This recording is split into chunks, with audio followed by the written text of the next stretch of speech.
بسم اللہ الرحمن الرحیم۔ السلام علیکم ورحمۃ اللہ وبرکاتہ۔ امید کرتی ہوں آپ ایمان و صحت کی بہترین حالت میں ہوں گے۔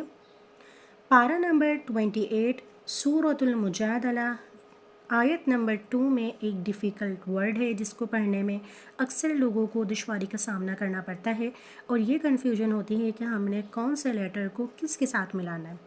تو انشاءاللہ العزیز آج کی ویڈیو میں ہم اس ورڈ کو آسان طریقے سے پہلے سمجھیں گے اور پھر انشاءاللہ اس کی پریکٹس کریں گے کہ ہم اس کو آسان الفاظ میں بہتر طریقے سے کس طریقے سے سمجھ اور پڑھ سکتے ہیں۔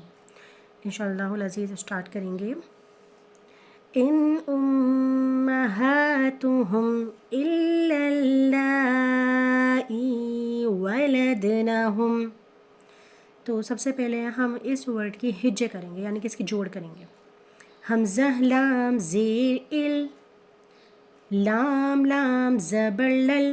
ہم نے کیا کیا، اس لام کو ہم نے ملایا ڈائریکٹلی اس لام کے ساتھ، یعنی کہ اس لام کے بعد الف آ رہا ہے، اس کو اسکپ کرنا ہے، نہیں پڑھنا۔ نیکسٹ لیٹر الف ہے، اس الف کو بھی ہم نے نہیں پڑھنا۔ کیوں نہیں پڑھنا؟ اس کا ریزن یہ ہے کہ اس الف کے اوپر یا نیچے کچھ بھی نہیں لگا ہوا، ہم کس طرح پڑھیں گے؟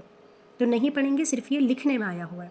نیکسٹ لیٹر جو الف ہے، اس الف کے بھی اوپر یا نیچے کچھ بھی نہیں لگا ہوا، تو ہم اس کو کس طرح پڑھیں گے؟ تو کیا کریں گے، ہم اس کو اسکپ کر دیں گے۔ یہ دونوں الف صرف لکھنے میں آئے ہوئے ہیں، ان کو پڑھنا نہیں ہے۔ تو ہم نے کیا کیا، اس لام کو ڈائریکٹلی ملایا آگے والے لام کے ساتھ۔ لام لام زبر لل، پیچھے سے ملا کر پڑھیں گے الل۔ اب لام پہ دیکھنا ہے کیا ہے، لام پہ کھڑا زبر بھی ہے اور اس کے اوپر لگی ہوئی ہے مد۔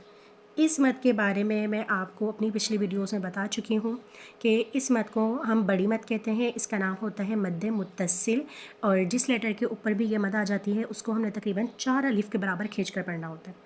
اب 4 الف کے برابر مطلب کتنا؟ تو اس کو آپ سمپلی یہ بھی کہہ سکتے ہیں کہ اس کو آپ 4 سیکنڈز تک کھینچ لیں۔ تو ہم نے کیا کیا، اس لام کو 4 سیکنڈز تک کھینچا، اور لیکن یہاں پر کھڑے زبر بھی آ رہا ہے، تو کھڑے زبر کو ہم تقریباً 1 الف کے برابر کھینچتے ہیں۔ 1 الف کے برابر مطلب 1 سیکنڈ تک، تو 4 + 1 5، تو اس کا مطلب ہم نے اس لام کو 5 سیکنڈز تک کھینچنا ہوگا۔ کس طرح کھینچیں گے، اللہ۔ اب آگے دیکھیں گے، لام کے بعد ہم نے حمزہ پڑھنا ہے، یہ دھیان کرنا ہے کیونکہ یہاں پر یا بھی لکھا ہوا ہے نا، تو لام کے بعد ہم نے حمزہ پڑھنا ہے، اور یہ جو جزم آ رہی ہے، یہ نشان جو آ رہا ہے دال ٹائپ کا جو نشان ہوتا ہے چھوٹا سا، اس کو جزم کہتے ہیں، یہ یا کے اوپر لگا ہوا ہے، حمزہ کے نیچے زیر ہے۔ یہ میں آپ کو دوبارہ کنفیوژن دور کروں، سمجھ نہیں آتا ہے کہ لام کے بعد کون سا لیٹر پڑھنا ہے کون سا نہیں۔ لام کے بعد حمزہ پڑھنا ہے، حمزہ کے نیچے زیر ہے، پھر ہم نے حمزہ کے بعد یا پڑھنا ہے، یا کے اوپر جزم ہے، تو ہم نے حمزہ کو ملانا ہے یا کے ساتھ۔ کس طرح پڑھا جائے گا اگر ہم اس کی ہجے کریں گے، حمزہ یا زیر ای۔ کیسے پڑھا، حمزہ یا زیر ای۔ دوبارہ ہم اس کی ہجے کریں گے، حمزہ لام زیر ال، لام لام زبر لل، الل، لام مد کھڑا زبر لا،